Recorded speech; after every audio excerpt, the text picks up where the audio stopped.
Assalamualaikum warahmatullahi wabarakatuh. Perkenalkan, kami dari kelompok 10 mata kuliah Islam dan Budaya Lokal yang beranggotakan saya sendiri, Sabila Maeta Putri, NIM 330301901183, dan yang kedua ada Mbak Vivi Dia Hapsari, NIM 330301901184, dan yang ketiga ada Mbak Ahbarina Novia Rahma, NIM 330301901185. Di sini kami akan menjelaskan tentang pengaruh Islam dalam moral ekonomi, mentalitas SDM, dan gerakan filantropi. Nah, di sini saya akan menjelaskan tentang yang pertama yaitu pengaruh Islam dalam moral ekonomi. Moral Islam dalam perekonomian setidaknya ada 4 prinsip atau sendi utama, yaitu yang pertama, prinsip ketuhanan. Prinsip ketuhanan atau tauhid yang direfleksikan dalam kejujuran, ketelitian, dan wara atau estetik menjadi kunci utama dalam perekonomian Islam. Prinsip tauhid mengantarkan manusia dalam kegiatan ekonomi untuk meyakini bahwa harta benda yang berada dalam genggaman tangannya adalah milik Allah, yang menghasilkan keyakinan kesatuan dunia dan akhirat yang mengantarkan seseorang pengusaha untuk tidak hanya mengejar keuntungan material semata, tetapi yang lebih penting adalah keuntungan yang kekal dan abadi yang diridhoi Allah Subhanahu wa Ta'ala. Dan yang kedua ada prinsip etika. Islam tidak pernah memisahkan antara ekonomi dengan etika, sebagaimana tidak pernah memisahkan ilmu dengan nilai, politik dengan etika, perang dengan etika, dan seterusnya. Allah Subhanahu wa Ta'ala menganugerahkan kepada manusia kebebasan untuk memilih dua jalan yang terbentang di hadapannya, baik dan buruk. Masyarakat Muslim tidak bebas tanpa kendali dalam memproduksi segala sumber daya alam, mendistribusikannya atau mengkonsumsikannya. Ia terikat dengan buhul akidah dan etika mulia, di samping dengan hukum-hukum Allah. Prinsip ini kemudian melahirkan prinsip tanggung jawab. Sekian dari saya, selanjutnya akan dilanjutkan oleh Mbak Vivi selaku pemateri kedua.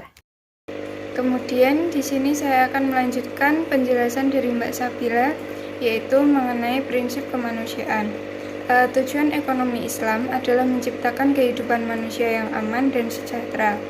Dalam ekonomi Islam, manusia dan faktor kemanusiaan merupakan unsur utama. Faktor kemanusiaan dalam ekonomi Islam terdapat dalam kumpulan etika yang terdapat di dalam Al-Quran dan hadis, serta tertulis di dalam buku-buku klasik yang mencangkup etika, kebebasan, kemuliaan, keadilan, sikap moderat, dan persaudaraan sesama manusia. Islam mengajarkan sikap bertenggang rasa kepada para janda, tua renta, dan orang yang tidak sanggup bekerja. Yang keempat merupakan prinsip keseimbangan atau tawazun. Prinsip keseimbangan atau tawazun mengantarkan kepada pencegahan segala bentuk monopoli dan pemusatan kekuasaan ekonomi pada satu tangan atau satu kelompok. Atas dasar ini pula, Al-Quran menolak tegas daur sempit yang menjadikan kekayaan hanya berkisar pada orang-orang atau kelompok tertentu saja. Keempat sendi utama ini merupakan ciri khas perekonomian Islam, bahkan dalam realita merupakan milik bersama umat Islam dan tampak dalam segala hal yang berbentuk Islami.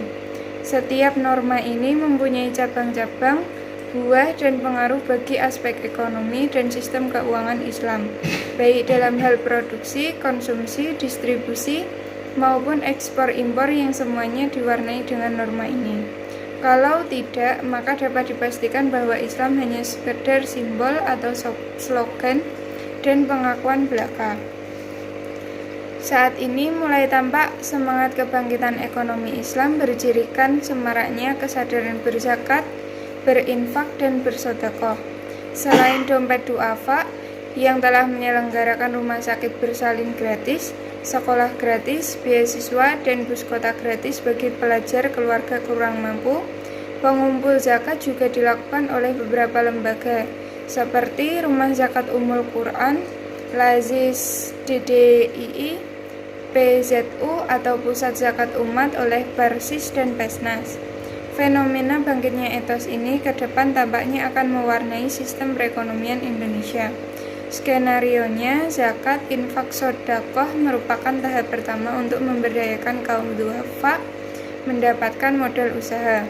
Modal utama adalah kejujuran. Kemudian saya akan menjelaskan mengenai pengaruh Islam dalam mentalitas SDM. Dalam rangka mencapai pendidikan, Islam mengupayakan pembinaan seluruh potensi secara serasi dan seimbang. Segala kegiatan manusia harus merupakan bentuk ibadah. Ibadah dalam arti luas tidak hanya ibadah yang bersifat ritual. Setiap kegiatan manusia bisa bernilai ibadah jika diniatkan untuk mencari keridhaan Allah Subhanahu wa taala. Islam mengusahakan sumber daya manusia untuk ikut memakmurkan bumi dalam lingkup pengabdian kepada Allah Subhanahu wa taala dengan memanfaatkan seoptimal mungkin potensi yang telah dianugerahkan oleh Allah Subhanahu wa taala.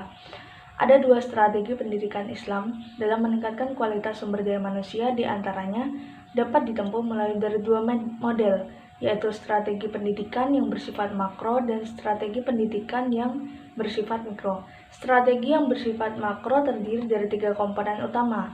Yang pertama, tujuan pendidikan Islam yang mencakup pembentukan insan soleh dan masyarakat soleh. Yang kedua, dasar-dasar pokok pendidikan Islam yang menjadi landasan kurikulum terdiri dari 8 aspek, yaitu ketuhanan, keterpaduan, kesinambungan, keaslian, bersifat ilmiah, bersifat praktikal, kesetiakawanan, dan keterbukaan. Ketiga, prioritas dalam tindakan yang meliputi penyerapan semua anak-anak yang mencapai usia sekolah. Pelbagian jalur perkembangan meninjau kembali materi dan metode pendidikan, pengukuhan pendidikan agama, administrasi, dan perencanaan, dan kerjasama regional antar negara dalam dunia Islam. Sedangkan strategi yang bersifat mikro hanya terdiri dari 1 komponen saja, yaitu tazkiyatun nafs, yang artinya pembersihan jiwa. Tazkiyah itu bertujuan membentuk tingkah laku baru yang dapat menyeimbangkan roh, akal, dan badan seseorang. Kemudian pengaruh Islam dalam gerakan filantropi. Filantropi adalah konseptualisasi dari praktek memberi giving atau pelayanan servis dan asosiasi secara sukarela untuk membantu pihak lain yang membutuhkan sebagian ekspresi rasa cinta. Dalam Islam, filantropi bukanlah hal yang baru, tetapi telah ada sejak 15 abad yang lalu, sejak zaman Nabi Muhammad SAW. Hal ini karena perintah untuk berzakat, infak, sedekah, dan wakaf yang merupakan bagian dari filantropi telah turun sejak tahun kedua Hijriah, yakni ketika Nabi hijrah dari Makkah ke Madinah. Filantropi dapat dilihat di antara iman dan amal soleh, sholat dan zakat dunia dan akhirat, serta tercermin dalam sholat itu terdiri yakni di awal dengan takbir mengangkat kedua tangan dan di akhir dengan salam menengok ke kanan dan ke kiri. Al-Quran mengulang sebanyak 72 kali perintah zakat, i'ta'az zakat, dan mendengarkannya dengan perintah sholat, iqamah sholah. Kata infak dengan berbagai bentuk derivasinya muncul sebanyak 71 kali, dan kata sedekah muncul sebanyak 24 kali yang menunjukkan arti dari aktivitas filantropi Islam. Mungkin cukup sekian penjelasan dari kelompok kami, kurang lebihnya mohon maaf. Terima kasih. Wassalamualaikum warahmatullahi wabarakatuh.